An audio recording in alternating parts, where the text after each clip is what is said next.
Yes. All right, guys. Got a quick one for you guys today. Please subscribe, like the videos. I need subscribers. I only need 200 more subscribers to start getting a little bit of chump change on YouTube. So please subscribe. And in this one, I'm going to talk about famous people that I was locked up with without even wanting to be locked up with them. But as you know, if you watch the videos, I went to federal prison. While I was in federal prison, I went to many institutions. I got on Con Air, flew on the damn plane, I don't know how many times. Um, and during those stays, wherever the plane takes you or the bus or whatever, you're going to be locked up with famous people. So, for example, in Miami, I started to not be able to see very well, started to get that age, where you need glasses.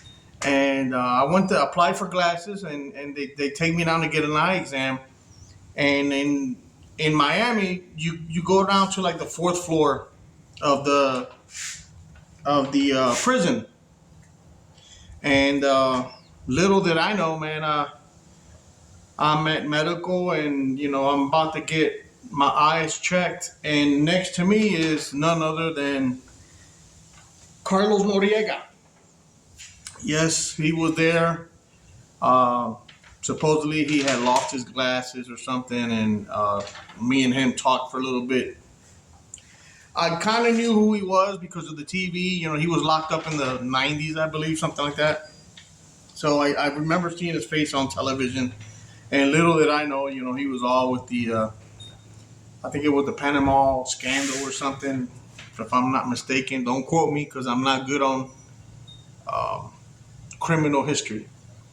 But I do remember seeing him, which was kind of, he was cool. He was respectful. Um, and, I got my eye exam and I went shot back up to the unit. One of the guys when I was in, well, there were a bunch of co-defendants with the Pablo Escobar thing still going on. A gentleman by the name of Jorge Ochoa, the Ochoa brothers. When I went to prison, I got sent to the hole, and across from me was one, Jorge Ochoa, which was Pablo Escobar's like right hand man. He was there. I didn't talk much. We didn't talk. He seen me go in and out. I seen him go in and out. As we got a little bit of rec time whenever we were allowed to have rec. But I do remember seeing him and everybody on the wing saying, hey, that's Jorge Ochoa, this and that, and another guy by the name of Franco something. I heard he was tied with Pablo Escobar.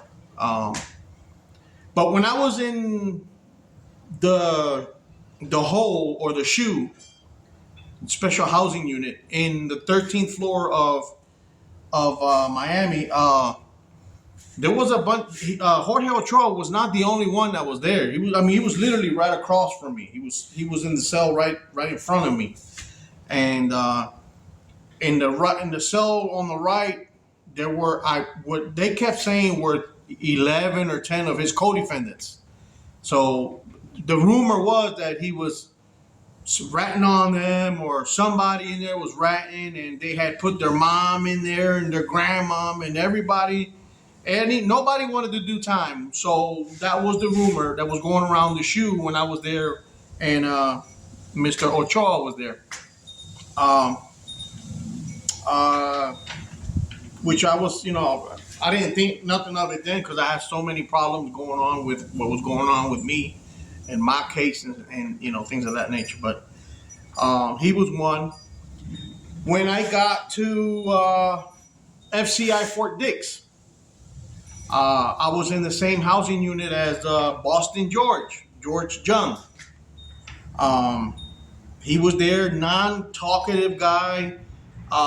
We might have said a few words here and there. Did about 3 years with him, 3 or 4 years with him.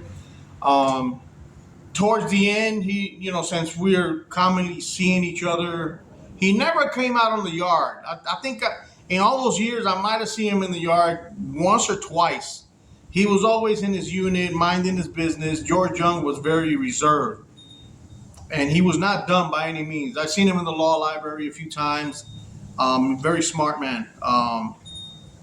He was George Young, Boston George, one of the biggest uh, cocaine smugglers in the United States. So if you never seen his movie, it's called Blow, Blow. Very good movie. It's like a Goodfellas movie, Scarface type kind of movie.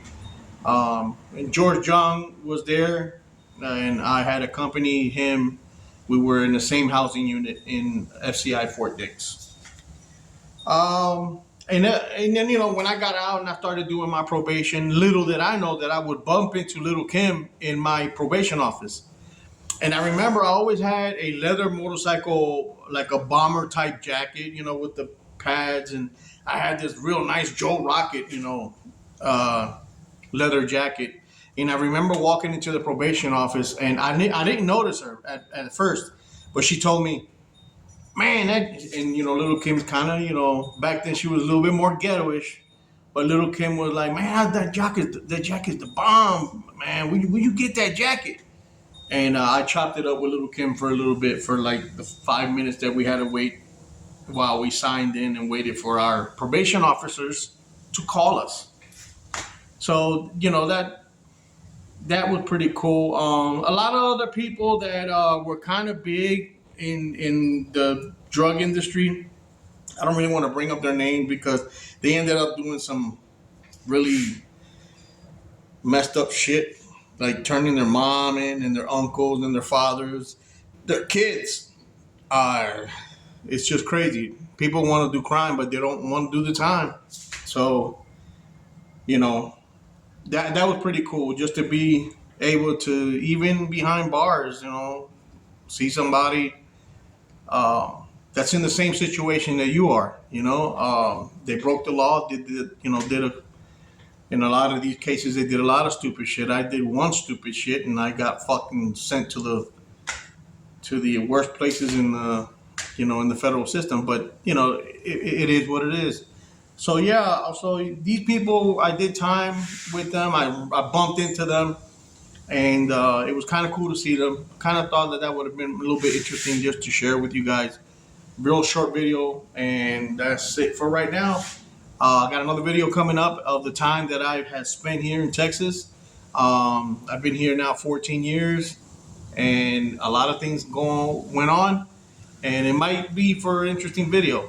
You guys stay tuned, and please subscribe, hit the like button, comment, and I'm always on top of the comments because I like to interact with my commenters and see if we can get something going here. Y'all take care.